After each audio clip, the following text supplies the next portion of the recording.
शांत हो जाओ गाइस अब। एमएमसी फेज, ये टॉपिक जो मैं बता रहा हूँ, ये टॉपिक सुनने के बाद मुझे अपनी चैट में धुआंधार इमोजी चाहिए। अब ये नहीं है कुत्ते बिल्ली वाले भेज दोगे। Repeating of structure, starting of supply and demand, measuring from basic level.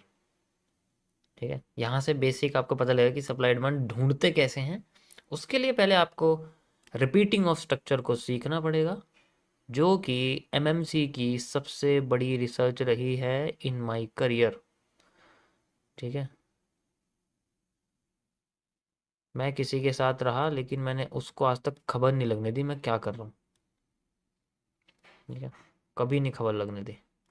और जब असलियत पता लगी कि वो हमारे बारे में क्या सोचते हैं, तो हम वहाँ से निकल लिए, क्योंकि उन्होंने कोई जवाब ही नहीं दिया। This is called a guys repeating of structure. मैं बहुत धीरे से समझाऊंगा ये वाला टॉपिक आपको। ठीक है, तो थोड़ा इसमें टाइम जा सकता है, क्योंकि ये सप्लाई और डिमांड को मेज़र करने की जड़ है, रूट है।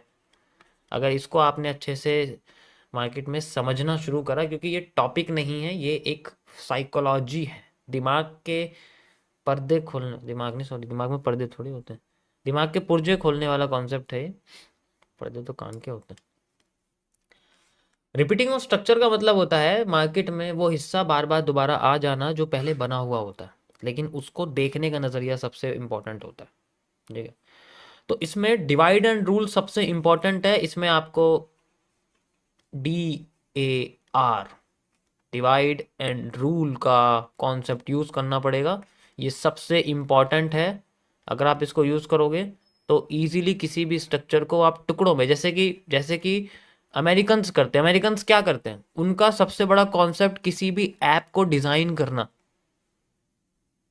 किसी भी बिजनेस को क्रिएट करना, यही रहता है कि वो अपने काम को डिवाइड करने की कोशिश करते हैं। वो कनेक्टिविटी क्रिएट करते हैं, ऐसे प्रोडक्ट्स को डिस्कवर करते हैं। जैसे फेसबुक है, जैसे अमेजन है, जैसे आपका वॉलमार्ट है, जैसे मैकडोनल्ड्स हैं, जितने भी आपके ये फ्रेंचाइजी हैं, मतलब कपड़ों की या खाने की, ये सारी चीज़ें और सारी जितने भी और भी बिजनेसेस हैं, ये सारी चीज़ें ऐसे कनेक्ट करते हैं कि ये एक तो क्या होता है, रिपीटेशन में चलते हैं, सब रिपीटेशन में। ठीक है, और इनका सिस्टम ऐसे काम करता है कि ये डिवाइड एंड रूल वाला ऑप्शन यूज करते हैं। हमें भी मार्केट को इसी तरीके से समझना होता है। उनका बिजनेस मॉडल बिल्कुल इसी तरीके से काम करेगा जैसे मैं आपको समझा। अब बात करते हैं कि ये काम कैसे करता है। ठीक है, MMC stand for the mirror market concept.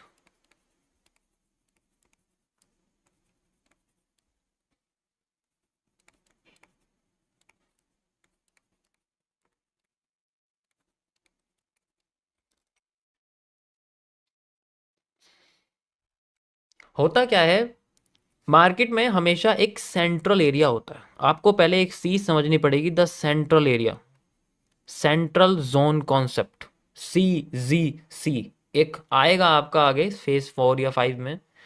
ठीक है, तो जो सेंट्रल एरिया है इसको आइडेंटिफाई करना सबसे इंपॉर्टेंट होता है। अब ये सेंट्रल एरिया क्या होता है, central area is the warehouse of the business. ठीक है, central area is the warehouse of the business. हम इसको बिजनेस का वेयर हाउस कहते हैं, क्योंकि इसी से ये ही डिलीवरी लेता है और फिर आगे यही डिलीवरी देता है। आसान भाषा में बात करें अगर, ठीक है। अब जैसे एक फैक्ट्री है, ठीक है, जैसे मान लो एक फैक्ट्री है यहां पर हमारे पास। ओके, ये फैक्ट्री है, ये इसके दो मैंने चिमनियां बना रखी हैं, यू कैन सी। और ये इस तरीके से यहाँ पर आप देख सकते हो, ऐसे करके फैक्ट्री मान लो है हमारे पास।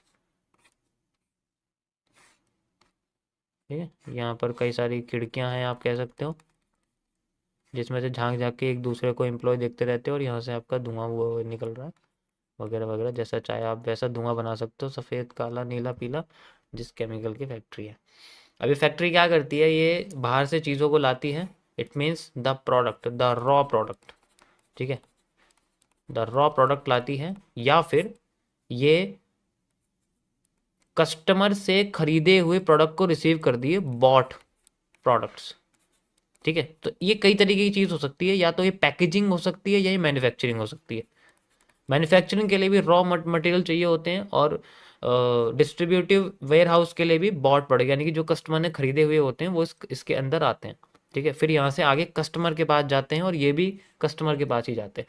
तो इनका जिस रेट के थ्रू ये आते हैं उसी रेट के थ्रू ये जाते हैं। सेंट्रल एरिया क्या होता है, ये फैक्ट्री होती है। बीच का जो कमीशन होता है that is called the factories net profit. अब मान लो इस फैक्ट्री में सप्लाई आई है, तो मार्केट अगर अगर फैक्ट्री सप्लाई देती है, जितनी सप्लाई यहां मिलती है इसको, आगे जाके भी सप्लाई उसे उतनी मिलती है, लगभग हर बार सेम नहीं होती, कभी कभी कम होती है। आप ये समझ सकते हो, अगर कम है तो फैक्ट्री ने ज्यादा कमीशन लिया है, ज्यादा है तो फैक्ट्री को प्रॉफिट ज्यादा हुआ, इसलिए वो ज्यादा सप्लाई अपने ज्यादा दे रही है। बस आपको ये समझना है कि सेंट्रल जो एरिया है वो फैक्ट्री है। इसी तरीके से हमारे चार्ट पे होता है। एग्जाम्पल के लिए जैसे कि चार्ट पैटर्न्स, जितने भी चार्ट पैटर्न्स हैं पहले तो आपको बिल्कुल दिमाग में रटे होने चाहिए। उनके काम करने का तरीका क्या है उससे कोई मतलब नहीं, आपको दिमाग में याद होने चाहिए। चार्ट पैटर्न यानी कि जितने भी मार्केट में वेजेस हैं, descending wedge, ascending wedge, normal wedge, ठीक है, जितने भी मार्केट्स में ट्रायंगल्स हैं, ठीक है। अब ट्रायंगल्स में क्या, आइसोसेलस है, ठीक है, आइसोसेलस है, स्केलन वाला है, और आपका इक्विलेटरल है, जिसे हम लोग पीनट बोलते हैं। पीनट इक्विलेटरल होता है और कभी कभी आइसोसेलस भी होता है। ट्राइंगल है, डिसेंडिंग ट्राइंगल है, असेंडिंग ट्राइंगल है, वो यही तो होते हैं सब, इनकी इनकी बरादरी है वो सारी। ट्राइंगल के अंदर ही पीनट आता है। फिर आपके हेड एंड शोल्डर्स हैं, या फिर इन्वर्टेड हेड एंड शोल्डर्स हैं, ऑब्वियस सी बात है। जितने भी तरीके के दिमाग में याद होने चाहिए, ये सारे सेंट्रल एरियाज हैं। एसएमसी की भाषा में इनको उन्होंने, आईसीटी ने इसको स्ट्रक्चर में कन्वर्ट करके बोला हुआ है, ठीक है। इनको स्ट्रक्चर में बोला हुआ कि ये जितने भी चार्ट पैटर्न, इनको हम स्ट्रक्चर बोलते हैं। जब ये टूटते हैं तो मार्केट में एक रीटेस्टिंग क्रिएट होती है, फिर हम मार्केट में कंटिन्यू करते हैं। ऐसा उनका कॉन्सेप्ट है। यहां पर हमारा क्या मतलब है, हमारे लिए सेंट्रल एरिया होता है। तो जितना मूव, जितना वॉल्यूम इन इन पैटर्न्स तक आता है, उतना ही वॉल्यूम इन पैटर्न्स के बाद तक आता है।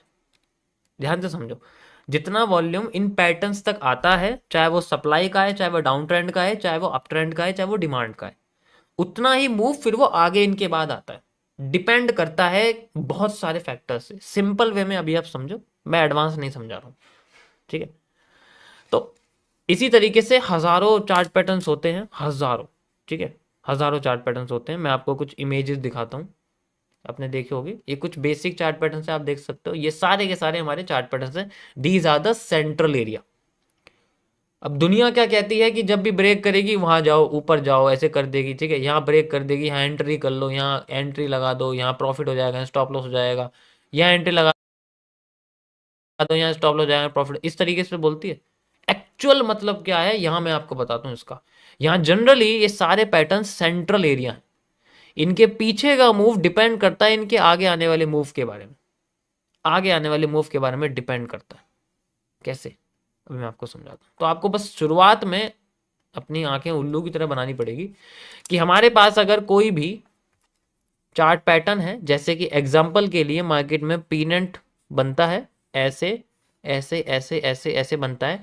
तो अगर मार्केट इसको ऊपर से मान लो ब्रेक करती है, ठीक है, वैसे तो पीनट की अपनी कोई डायरेक्शन नहीं होती, लेकिन इन केस अगर ऊपर ब्रेक करती है तो जितनी डिमांड यहां से लेकर यहां तक मार्केट देती है, ये वॉल्यूम है जो इस फैक्ट्री तक आया है। यहां पर फैक्ट्री जो है वो पीनट है हमारे पास, peanut is the factory. Peanut तक सप्लाई पहुंची है, सॉरी डिमांड पहुंची है। अब यही डिमांड हमें दिखेगी यहां से लेके यहां तक, उसके बाद मार्केट यहां तक जाके हमें रिवर्स करती हुई दिखेगी। कभी कभी रिवर्स भी नहीं करती, ऊपर वो चली जाती है। सो ये मूव हमें ऊपर की साइड इसको देखना पड़ता है। अब ये हर बार ऊपर नहीं आता, ये कभी कभी नीचे भी आता है, लेकिन ज्यादातर केसेस में ये ऊपर दिखता है, कम केसेस में नीचे दिखता है। ये ट्रेंड के हिसाब से होता है। मैं आपको चार्ट पे दिखाता हूँ किस तरीके से हमें दिखती है, ठीक है। We can see like this. अब यहां पर अगर आप देखोगे हमारे पास है